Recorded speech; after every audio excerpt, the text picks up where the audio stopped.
Alright, we can finally inspect this bird statue, again, which allows us to teleport here whenever we want. Again. I don't know why we weren't able to earlier, but you can use this to go back to the sky and get an air potion if you like.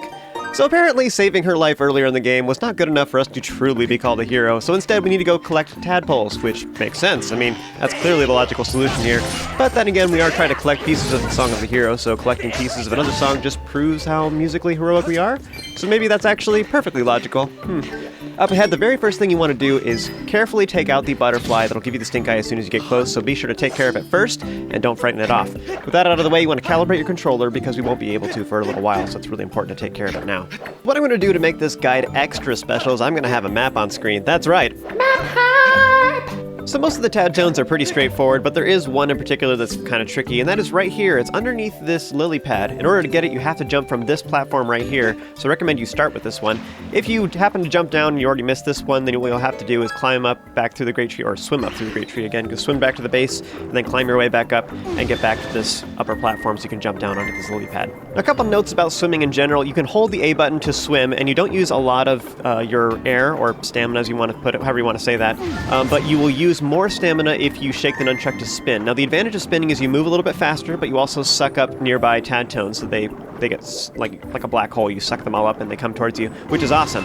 So for some of these little clusters of Tadtones, it's very useful. Also, just so you know, when you collect a Tadtone, they will give you a little bit of air. So especially if there's a big cluster of them and you use that, then it will bring them all to you. Now, especially if there is a Tadtone that is running away from you, you want to use the spin, probably. Is the best method. Now, one other comment about that is in hero mode, you consume more air just in general, but in particular for spinning. Spinning, you use a ton of air, and it's horrible. So you either want to just swim regularly and try to not spin, except for the ones that run away, of course. Those ones you pretty much have to spin. But you just try to avoid spinning in general so that you don't run out of air. And then you can always get air bubbles, which will also replenish your air completely. And the other method for doing this is to just get air potions. You can buy them from Love's Potion Shop, and you can upgrade them with Birdie with bugs, and that's actually pretty useful as well. So that is useful in the real game in general, but it's more useful in hero mode because you consume more air. Now, an air potion, assuming that you're traveling pretty well and you're collecting the Tadtones really well and you're not wasting a lot of time, you should have full infinite air for about like 3/4 of the time that you're down here is what an air potion will last for. So if you're worried about it, you can always get 2 air potions, or get like one upgraded one and one regular one or something, just so you're not spending as much money or like upgrading with as much bugs or whatever if you want to spare some of those. But that would be another option too. If you don't like this section or you just find this really stressful or whatever, that would be another option for you, is just to go buy air potion. So all that being said, if you're having trouble running out of air, then just try to avoid spinning in particular. Just swim regularly. This is particularly true in hero mode because you consume so much more air when you spin in hero mode. And of course, you can always replenish your air by swimming up to the surface too, so that's another option as well. Now, something I didn't really get to mention is that a lot of these Tadtones are in clusters of the same color. So like in this example, I just collected 4 that were all red. And how that works is you have to collect all of them in quick succession, because if you collect like 2 or 3 of them or whatever, and you miss one of them and then you come back and don't get it in time, then the other 3 will reappear and you'll have to recollect them. You have to collect all of the ones of the same batch at the same time, within a short period of time. Otherwise, it will reset and you'll have to try again. So here's an enemy we haven't seen in a while called a Froak, and what you need to do is you need to dash into them with your head by shaking the nunchuck, and this will allow you to not take damage, and you can knock them backwards. So what we want to do is we want to use them to blow up the nearby boulder things that are behind it to reveal a small cave where one of the Tadtones is hiding. So do that to collect that, and it'll swim away, but then it just kind of like wanders around randomly. So I think it just goes in circles actually, but just collect that, and that is how you collect that one. Now, technically you could have actually blown that up when Farron was not flooded, although it is a little bit weird because we didn't have bombs when we were up there collecting that Kikwi before. At the very beginning when we came to Farron Woods, we found Oolo the Kikwi hiding in the grass there, but we didn't have bombs at the time. So you could have actually gone there. I suppose I could have recommended that people go there when we were like bombing up that nearby wall that had the piece of heart in it, so that could have been a thing, I guess. Now you'll notice right here in the video, I actually did not get this other Tadtone in time. You have to get both of these 2 purple ones of this same batch. There was one in each patch of grass right there, and they count towards the same set. So I did not get it in time, so thus it reset, so I had to try again. Now when collecting Tadtones, especially when they're in big clusters like this, you do have to aim fairly carefully. So like this, you can either swim into them very carefully and just swim regularly to save stamina, and then you'll definitely have enough stamina to get through here. Otherwise, the other method is to dash into them. Just be careful that you don't bonk into stuff.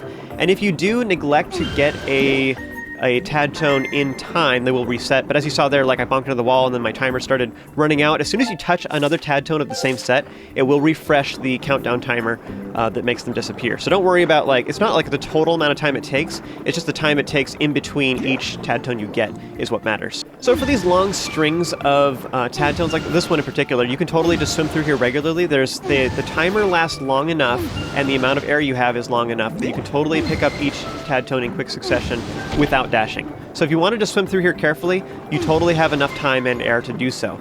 So that's especially true in hero modes. That's what I recommend for this section. Just be really careful of the purple air bubbles because they will actually remove air instead of giving you air, which is horrible.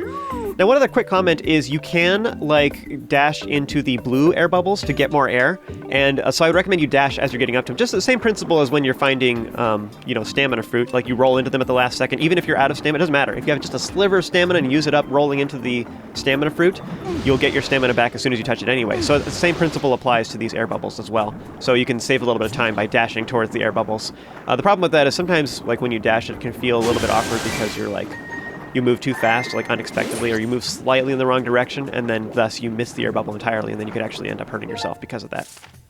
So I guess something worth pointing out is that when I'm dashing at these Tadtones, I'm not necessarily aiming at the Tadtone itself, because when you dash, you suck them up anyway. So all you have to do is swim near the Tadtones. So in this example, I'm trying to steer clear of these spiky thing. I think they're called Mew. I'm not sure. There's some spiky enemies in earlier Zelda games that are called Mew, is why I'm calling them that. So I'm not actually sure what these guys are actually called. They're little spores or whatever, little seedlings. I'm not even sure what they are. We have this weed where I live, and it has, like, the top of the fronds or whatever have these little spiky balls that are seeds, and what they do is you barely touch it. It's kind of like dandelions. You touch it and the seeds go everywhere. And what they do is they cling to, like, animal fur and clothing and stuff like that. So if you walk through a field and you're not paying attention, you'll, like, walk out of the field and you have just, like, hitchhikers is what we call those little seeds. So you have hitchhikers all over your pants, and it's just awful. And they're, like, you have to pick them off, and they're kind of pokey and stuff. And anyways, that's what these things actually remind me of. They remind me of hitchhikers, which is just a slang term. I don't actually even know what that weed is called, but that's what everybody around here calls them. Aw, sad. Like, I would totally go outside and, like, take a picture of them and, like, show some of them on my pants just to, like, show what I'm talking about, but it's the wrong time of year, so they're not seeding right now, so that's sad. That's how complete this walkthrough is, guys. You learn about weeds you don't have in your area. Yes. So some of these Tadtones will actually patrol, like this one, for example, patrols in a circle, and it goes, I guess, counterclockwise. So what I did is I went around this area following the path going clockwise so I could intercept them. And it's not really, I don't really have any super good advice for, like, knowing what the patrol routes are. I guess I could show them on the map a little more thoroughly, but it's kind of weird. Like, your map doesn't actually, after you collect them, it doesn't actually show, like, what their patrol path is, because it shows where they were when you collected them. So it is a little bit weird that way. Now, this tree has a single Tadtone inside it, and this one runs away from you, so you do have to dash up to get it. It's probably really hard to walk or swim up to it normally. Now, one weird thing I don't actually know about this tree, there's two ways to get into it. You can go in through the small hole, or you can crawl in through the small hole, or you can swim in through the bigger opening. I'm not sure if that tree is actually open from the top. Somebody can let me know in the comments. That might be handy for people to know. Alright, here's the last set of Tadtones, which I think are the most difficult, and it almost, at first glance, it seems like it's not possible to do it without dashing a lot. There's actually a trick to this. You'll notice that to the south there's two big gaps, and one of the gaps has an air bubble in it, the other one is just empty. And then meanwhile to the north, there's one big gap where there's a choo-choo. So what you want to do is, in hero mode, you start at the choo-choo, and then you go either clockwise or counterclockwise, and when you get to the air bubble, you use that to replenish your air halfway through your cycle, and that way you have enough air to dash through those gaps so that you can get the Tadtones before your timer runs out. So that's the trick for doing that, to use a limited amount of dashes and still have enough air to complete it. Now again, this is really important in hero mode, doesn't really matter so much in the regular game though. And I'd say there and the big long purple path are probably the two places where having an air potion would be the most helpful in hero mode in particular. Wow, we're like already done, and I have way more things to say about Tadtones. Okay, so halfway through, you start facing Cranlock, which is those shark things or whatever, and they're honestly not a big deal. They stay out of the way. Like, it's pretty much only a problem if you have to swim up to the surface to get air and you happen to swim by one, but if they do chase after you, you can totally just dash into their head and they will blow up, and then that's fine. Huh, I just had a thought. You know, Froak, the spiky pufferfish enemies, when you defeat them, they leave behind air bubbles, which replenishes your air completely, so that's awesome. I bet you the same thing happens with Cranlock. I'm actually not sure off the top of my head, because I never fight them. I just avoid them, because they're not worth dealing with. But I think if you defeat Cranlock, they'll also leave behind air bubbles, so you could actually use them as a method of getting air throughout here. And I guess one final comment about Tadtones that is very helpful is halfway through, Butcha calls out to you when the Cranlock appear, and he's like, hey, come up here, I have a tip, and you don't have to talk with him at all. It's totally optional. However, one thing that happens when you speak with him is then Fi gives you the dowsing option for Tadtones. Now, it is a little bit awkward because you have to like be standing on land or lily pads in this case in order to do that. So you get on a lily pad and then you can douse around for the Tadtones and figure out where the ones are that you're missing. I think overall, like using a map online is a lot easier to finding the remaining Tadtones, but it's up to you to decide what you want to do. But again, you can get them. You get it by speaking with Bucha to get the dowsing option for Tadtones, but it only happens after you've already collected like half the Tadtones. Then Bucha calls out to you. All right, so now that we've collected all of them, return to the Great Tree and then swim up back through the middle to reach that platform where we can speak with Farron once again. I do find this series of events kind of odd. Like, so Farron was fed up with monsters being in her woods, and so she's just throwing a tantrum basically, and she flooded the woods so that there's no enemies, which was successful, except for the Farouk and the Cranlock, I guess. But otherwise, we don't really have any enemies here in the woods, and the Kikwi are actually happy about this development because they hate enemies, so they're just like happy and chill about all this. So they're actually like perfectly content with the woods being flooded. All right, we collected tadpoles. We got the piece of the song. We did the hero thing. Congratulations.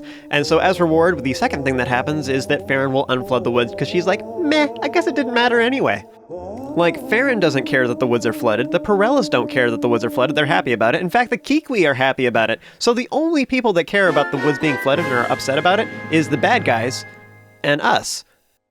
Wait, does that make us bad guys? You monster. I do kind of find this series of events kind of amusing, though, because it's like, okay, first we needed sacred water in, like, a little bottle. Then we needed an entire basin of water. And then she's like, you like water? You want water? I'll give you water. And it floods the entire zone. Like, okay, like, how much more extreme can we possibly get? What happens after this? What is the next stage of this extreme waterness? Probably going back to Skyview Temple for the third time. Flooded. No, I'm just kidding.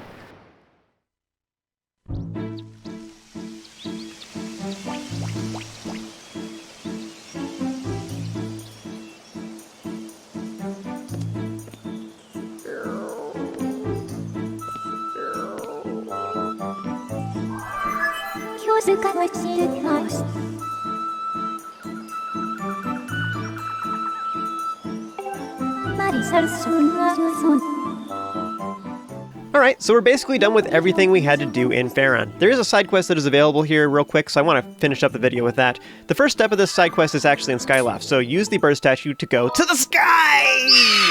So this side quest originates with Instructor Owlan, who is the dude who helped us learn the Spiral Charge in order to speak with Levias. So after you've spoken with Levias, you can actually go right back and speak with Instructor Owlan to start this side quest. Now I didn't do that because, for a couple reasons. I like to have it all that kind of same stuff in the same video, so it's not spread out over multiple videos. I feel like it's really confusing to do that to people. So I try to avoid that whenever I can. So I'm just going to do it all at once right now. But yes, it would have been a little bit more efficient to speak with Owlan before we went to Farron, so that you could have done multiple things at once. So one thing worth pointing out before we move on too much further is there is actually 3 different side quests that are available right now that I haven't completed yet. And it's a little bit odd during the Song of the Hero because there's portions of the Song of the Hero where the side quest is like unavailable. So you have to do it either before you initiate some of the main storyline quest or after you've completed that main storyline portion. It's a little bit weird, so the timing can be a little bit odd depending on when you do these. But regardless, the point is there's 3 different quests available right now. One of them is in Farron, 2 of them are in Eldin. And you can do any of them in any order, and you can even do multiple ones at the same time. One of the weird stipulations about that, though, is you can't have Fi dowsing for more than one side quest item at a time. So if you speak with the various quest givers in Skyloft right now, you can only speak with one at a time as far as getting the dowsing option. And dowsing is optional, you don't have to do it. Like, if you know where to go, you can totally go straight to the person or object that you're trying to find and then just have Scrapple take it to the sky. You don't actually have to have the dowsing thing at all. And I just point all that out to say that you can actually go talk to the various quest givers. Like I explained a little bit ago, though, I am going to be doing just one side quest at a time to keep it all nice and simple, but also because I want to keep all the related stuff in the same video. Alright, so the deal is that Owlan is quite the botanist and he has all these plants in his room, and he's pretty much exhausted all of the possible research he can have for all the various plants that are in the sky. So he's looking for something a little more exotic, a little more exciting, and he's thinking that you probably have seen all kinds of crazy stuff on the surface below, so he's requesting that you bring him a plant that's very exciting and very unique that he can study. Alright, so we're looking for a plant, and we have to choose which one of the regions we want to explore. So we have a forest, a volcano, and a desert. And of those options, clearly the plant is going to be in the desert, right? No, I'm just kidding. So we're going back to Farron, and we, like I said, you could have spoken with Owlan before this, and you could have actually had the dowsing target before we ever went to Farron, and you could have completed this quest while we were doing the Tadtones. So dowsing will take you over to the far right side of the map, and unfortunately though, in order to get there, you need to go up through this area where Bucha was. So use bombs on the now, I don't know why there's boulders here now, there wasn't a moment ago. In fact, we were just here when it was flooded and it wasn't like that, so I don't know why they're suddenly blocked off with rocks. Regardless, you want to get inside this little tree, then work your way across. I'd like to use the scatter shot to get rid of the Mew that are on the ropes there. And once you get over here, you'll find that the dowsing actually brings you right to this Kikwi right here. Now this is actually Oolo. Now the Kikwi that was in the tree in this area before was Lapsa. It's a completely different Kikwi. But another comment about this quest though too is you can do this while the land is flooded. And I don't remember exactly where Oolo is when it's flooded, but he's one of the Kikwi that's on one of the lily pads. So you can actually complete this side quest while Fauna is still flooded. So Oolo is a little bit distrustful about this new state of affairs here because he doesn't like that the monsters could come back. And so he's upset about this, even though he's safe in this little area over here, this little canyon. He suspects that the monsters will come back and he will have nowhere to run. So he wants to live somewhere safe where he doesn't have to worry about monsters anymore. Isn't there some place peaceful where he can go where he doesn't have to live in fear of monsters showing up all of a sudden? So if you can speak with him and ask him if he would like to go to the sky.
So yeah, Owlan is super pleased with this whole turn of events, and he's so excited because he's not sure if this creature is actually Flora or Fauna, so he's overjoyed, and you get 5 gratitude crystals for this, which is awesome. Oolo himself is just a little bit, confused by the situation. He's not really too pleased about the idea of being studied and being poked and prodded and stuff, but he feels like Owlan is safe enough, and he's willing to trust you because you've helped him out before. I guess I never really thought about it too hard. I guess I just originally just thought that it was just an animal that looked similar. There's animals that do that, camouflage themselves to look like twigs or whatever, or stick bugs, that kind of thing. They look like things that are twigs, but they aren't actually twigs themselves, you know what I mean? So I guess I just thought the same thing about Kikwis, that it was all a disguise and just a self-defense thing. I wasn't actually thinking of them literally being plants, which that is actually kind of intriguing. For example, do they consume nutrients through photosynthesis, for example? That'd be crazy. That'd be kind of cool. I wonder how that works, what their diet is actually, how much stuff comes from, do they actually get stuff from the dirt? Probably not. They probably eat things like roots or whatever. They eat roots, but then they get nutrients from photosynthesis. I don't know, whatever. I know, my sister-in-law, for example, has succulents, and those you don't actually pour water into the pot, into the rocks that they're in. You actually just, mist the bulbs themselves, the plant itself. You just mist it with, a sprayer, and then it steadily absorbs the water through its leaves. So things like that. I know that, for example, spiders, actually, that's what they do. They don't really drink so much as they stick their legs in puddles, and they just stay there for a bit until they're fully hydrated, and then they take their feet out of the puddle so they don't drown, for example. So it just makes me wonder, how do Kikwi, do they have to drink, manually with their mouths, or do they just do the same thing with the leaves? If they were in a high humidity environment, would they have to drink as much? Anyways, yeah, I just think it's intriguing to think about. I never really thought about it that way. But yeah, that concludes the Faron portion of the Song of the Hero. So thank you guys so much for watching. As always, stay awesome, have an amazing day, and I will see you guys next time. So, In The Wind Waker, you have the Rito, right? And what they are supposedly, according to canon, they're evolved from the Zora. So the Zoras became the Rito to survive the flood, because, you know, there's too much water in the world, so they decided to stop being water animals and instead be flying bird animals that have nowhere to land. It makes total sense to me. And then meanwhile, the Gorons decided to evolve by putting bags on their head, which totally makes sense too. That's totally logical. But anyways, so I wonder if did the Kikwi end up becoming the Deku, or, you know, I do have the Hyrule Historia. I actually haven't read it yet. Gasp. And I know there's the Zelda Encyclopedia. I flipped through it, but I haven't actually sat down to read that either. But I don't own that one, though. But anyways, so maybe all these things have already been confirmed and everything. But what do you guys think? When you saw the Kikwi, did you think, like, at first glance that they were plants because you just assumed they were going to evolve into the Deku, just like the Zoras became the Rito? And stuff, that maybe the Pirellas are eventually become the Zoras? Did the Pirellas become Zoras and then become Ritos? They seriously need to, like, get their act together and figure out what they're doing. Either that or they're masters of adaptation. But as far as the Kikwis themselves, the thing that really intrigued me in this video anyways when I was recording the commentary, I never really super considered it. I kind of just, like, blew off Professor Owlan's comments. But I wonder about the concept of both really intrigued me. Just the idea of, like, having some of the pros and cons of both plant and animal was, like, intriguing to me. I was like, oh, that's actually kind of trippy. Like, for example, I know plants, actually, a majority of their mass is actually carbon, and they get that from soaking up carbon dioxide. But I think that actually comes through their leaves, is actually how they do that. The ground, they get different nutrients and minerals and stuff from the dirt that they soak up through the roots, but their mass actually comes from the air, the carbon dioxide that they're soaking up. So they strip all the carbon out of it, and then we're left with just oxygen that they release back into the atmosphere. But that's how plants, and in particular algae, by the way, fun fact for you too, if all the trees in the world die, we still have way more than enough oxygen for everything just from algae in the ocean. Just so you know. That's a fun little fact for you. But anyways, so it's interesting to think that perhaps Kikwi sunbathing and getting a tan, so to speak, it ends up making them fat because they're absorbing so much carbon dioxide from their leaves. And also, which also brings up another interesting point, do they need to even breathe oxygen, or do they breathe carbon dioxide because they're part plant? Like, so there's a bunch of weird little nuances like that. Like, but yeah, did you think they were plants because they could potentially be related to the Deku? Do you think that they're mostly just animals and they just look like plants like stick bugs do? Or do you think that they're actually some weird combination of both? So let me know in the comments. And I did do this on a previous video where I put a vote on the screen with YouTube stuff. YouTube changes their, like, little sidebar-y widget things. They changed their policies, or they completely changed the UI for it. So, like, I could put a voting thing here and then it might just die down the road. But anyways, I'm going to do it again. I did it on a previous video in the same playlist, and according to the feedback from you guys, it worked on computer, but it didn't work on mobile. So you might not see this voting thing at all. But I'm going to put it in the top right corner of the screen for the last little part of the video. So vote for whichever one you think is cool. And otherwise, just, like, discuss it in the comments. I'm interested to hear your guys' perspective and, like, theories on some of the cool ways they could potentially be plant/animal or whatever. What are your thoughts? Anyways, let me know, and you guys have an awesome day.